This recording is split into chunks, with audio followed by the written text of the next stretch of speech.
અરે તારીખ 19/10/2025 રવિવારના રોજ કાળી ચૌદસ નિમિત્તે સંખેડાની બાજુમાં ગામ સરસિંદા રાજમાં મારા જયેન્દ્ર બુવાજીના આંગણે રાતે 9 વાગે મારી મોહણી મેલડીનો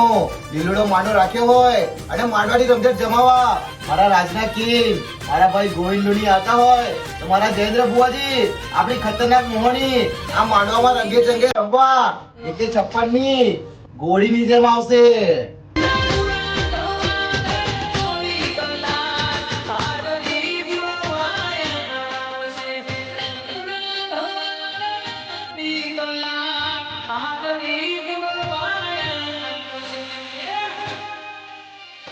જેવી દેવી આ માતા નદી